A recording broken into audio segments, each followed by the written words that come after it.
Olá, quarto ano, sejam todos bem-vindos a mais uma aula. E hoje com a disciplina de Geografia.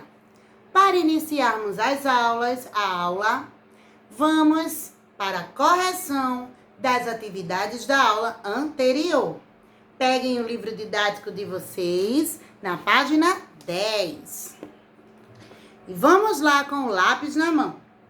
Primeira questão, assinale V nas alternativas verdadeiras e F nas alternativas falsas. A sequência é FV, VFV. Repetindo, FV, VFV. Na página 11, aí na segunda questão, temos analise as fotografias e depois enumere-as de acordo com suas legendas. Em seguida, recorte as ilustrações e colhe-as nos espaços correspondentes, construindo uma relação entre paisagens e perfis do relevo. Então, na sequência, as imagens ficarão 2, 3, 1. Esses são os números que vocês irão colocar aqui. 2, 3 e 1. E abaixo, vocês irão, na primeira imagem, colar a imagem da planície. Na segunda imagem, o perfil do relevo é depressão. E na terceira imagem, o perfil de relevo é o planalto. Então, ó, planície, depressão e planalto. Vamos agora para a página 12. Temos aí o conteúdo sobre os rios, os elementos que compõem os rios. Vimos na aula anterior, né? O curso, a nascente, os afluentes, a margem e a foz. E na página 13, vamos para a cruzadinha sobre os elementos de um rio. Letra A. Lugar onde o rio nasce é chamado de nascente. B. É o caminho que o rio percorre da nascente até a foz. Então, é o leito. C. Terras que ficam nos dois lados do rio, à margem. D. Lugar onde o rio lança suas águas, foz. E. Rios menores que desaguam no rio principal são os afluentes. E F, as curvas formadas por um rio no seu percurso, que são chamados de meandros. Foi o que a gente viu na mesma página, essas curvas que os rios fazem. Vamos agora para a correção das atividades da página do livro de atividades da página 65 e 66. Na página 65 temos a quarta questão. Cole nos espaços correspondentes as imagens que sobraram da atividade anterior. Então, aqui você vai colar a imagem 2, né, a Chapada dos Guimarães, e aqui a imagem 5. As imagens que você colou são exemplos de relevo de planalto. Quinta questão. Observe a seguir o esquema sobre as principais formas de relevo. E temos aí os pontos 1, 2, 3 e 4. Representam na ordem as formas de relevo. Primeira opção, planície, planalto, depressão e montanha. Então, o 1 corresponde à planície, o 2 corresponde a planalto, o 3 corresponde à depressão e o 4 corresponde à montanha. Na página 66, destaque as informações localizadas no final desta página, que é esse aqui, ó, referentes às partes de um rio e colhe-as nos lugares corretos. Então, aqui você vai colar a nascente, aqui o leito, aqui o afluente, aqui abaixo a foz e aqui a margem, ok? Então, agora voltando para o livro didático, na página 14, temos o aproveitamento dos rios. Os rios que percorrem relevo de planície, tornando seu curso mais lento e formando meandros, são chamados rios de planície, aqueles rios mais baixos. Esses rios são favoráveis à navegação. Temos aí a imagem do Rio Paraguai, no Mato Grosso, e do Rio Amazonas, em Belém do Pará. No norte do Brasil, há cerca de 23 mil quilômetros de rios navegáveis, o que possibilita o transporte de pessoas e também de mercadorias para diferentes lugares. Pode ir até para fora da região. O Rio Amazonas é o principal rio dessa região do país.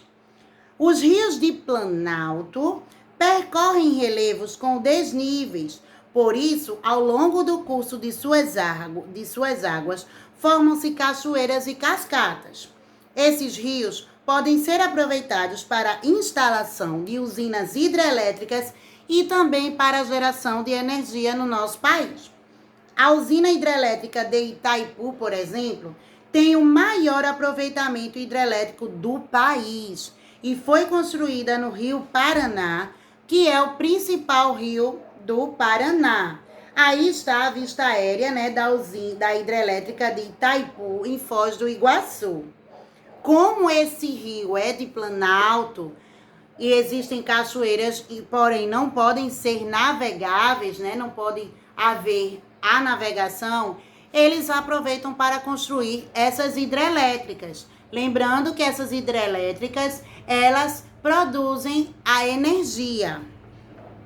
Vamos para a página 15.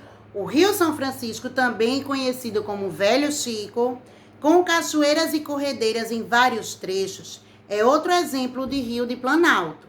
Ele percorre 5 unidades federativas, nasce em Minas Gerais, né? Atravessa a Bahia, passa pela divisa entre a Bahia e Pernambuco, Sergipe e Alagoas, e ele deságua no Oceano Atlântico. Vamos ver agora a diferença de rios perenes e rios temporários. Para que um rio seja aproveitado para a navegação ou instalação de usinas hidrelétricas, é necessário que ele seja perene ou permanente. Perene, né, é que fica sempre naquele mesmo local. Isto é, que mantenha seu curso com água o ano inteiro. Então, desde o começo do ano ao final do ano, ele nunca seca. Em locais onde há seca prolongada, com escassez ou poucas chuvas, os rios secam completamente e são chamados de rios temporários. Olha aí uma curiosidade sobre o Velho Chico, né? O Rio São Francisco. O Velho Chico é um recurso hídrico muito importante para os habitantes do Nordeste. Ele serve como meio de transporte, fonte de energia elétrica e também de irrigação para a agricultura, na maioria das vezes nos interiores. Aí está a imagem das plantações de frutas irrigadas com água do Rio São Francisco em Lagoa Grande, em Pernambuco, né? Aqui no nosso estado.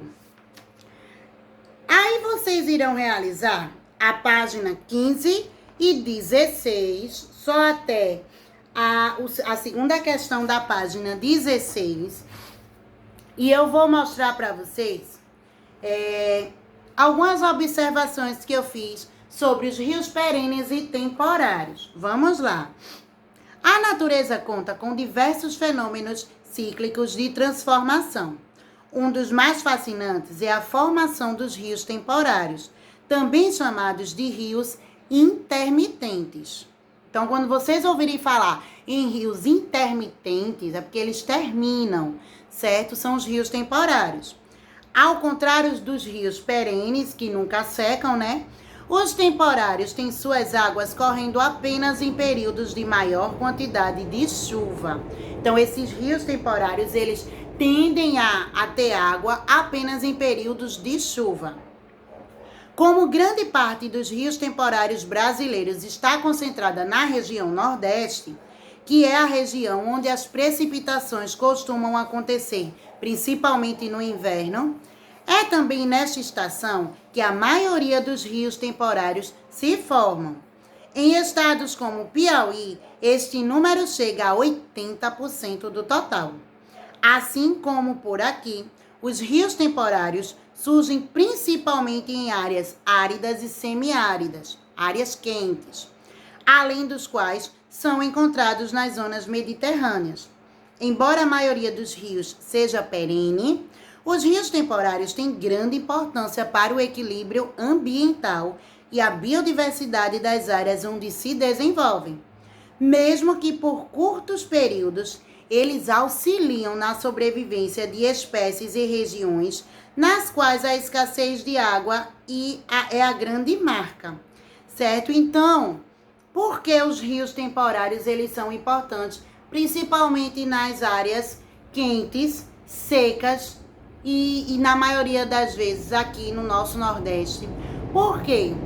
Quando há os rios temporários, quando há o período de chuva, esses rios eles enchem. E daí podem servir para os animais, né, beberem, serve para a irrigação da agricultura e pode até servir para a pesca.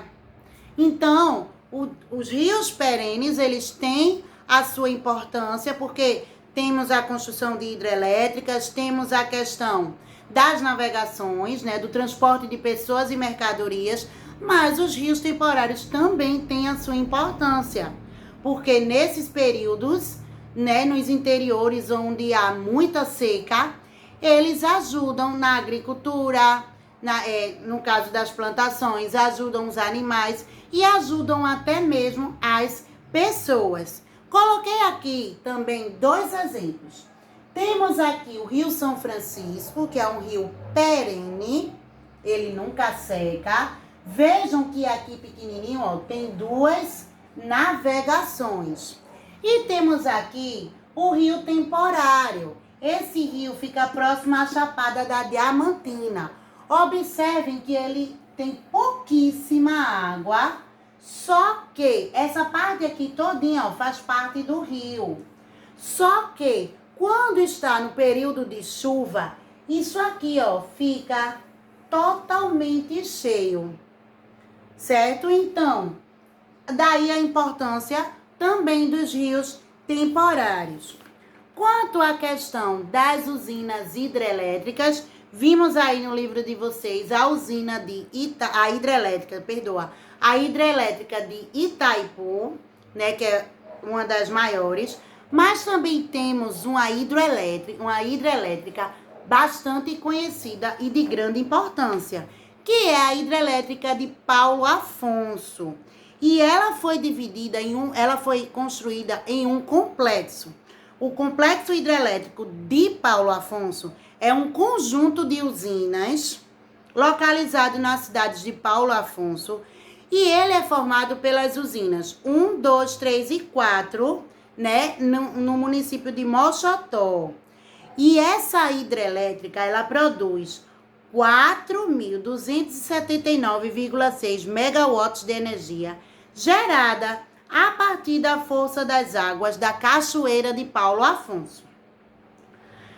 Sendo assim, o complexo de usinas de Paulo Afonso tem a segunda maior capacidade instalada dentre as usinas do Brasil, perdendo apenas para Tucuruí. E já que Itaipu, né, ela produz 14 mil megawatts, mas ela é binacional. Essa hidrelétrica de Itaipu, ela pertence ao Brasil, uma parte do Brasil e uma parte do Paraguai.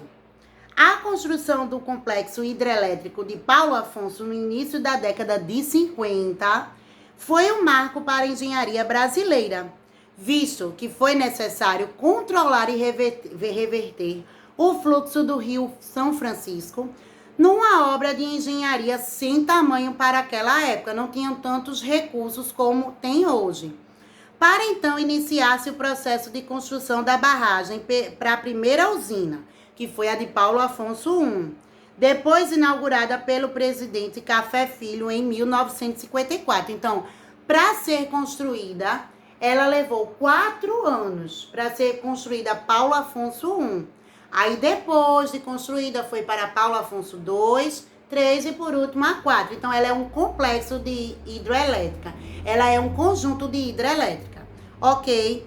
Como atividade, eu deixei aí, né, a página 15 e 16. O livro de atividades, vocês irão fazer a página 67 e 68. E uma atividade complementar. Vão lá, pesquisem imagens dessa hidrelétrica que tia Cleia acabou de falar, o complexo hidrelétrico de Paulo Afonso, e vocês irão colar pelo menos 2 ou 3 imagens desse conjunto de usinas, desse complexo, né, de hidrelétrica, e vão colocar a legenda abaixo. Se você observar que é Paulo Afonso I, você vai lá e coloca a legenda embaixo. Lembrando que legenda é a caracterização, uma pequena explicação do que há na imagem. Então, pesquisem sobre essa hidrelétrica de Paulo Afonso e colhem imagens no caderno de geografia de vocês. Quando voltarmos, eu farei as correções. Na próxima aula também teremos as correções dessas atividades. Lembrando, livro de atividades 67 e 68 e o didático página 15 e 16, certo? Bons estudos, boa pesquisa, certo? Espero que todos tenham compreendido a diferença do rio perene e do rio temporário, a importância de cada um deles. Não é porque ele é um rio que seca, enche, que não tem sua importância, que também tem, ok? Então, até a próxima, por hoje é só. Fiquem com Deus, fiquem em casa, continuem orando, que logo, logo tudo isso vai passar. Um beijo no coração de cada um de vocês. Tchau, tchau!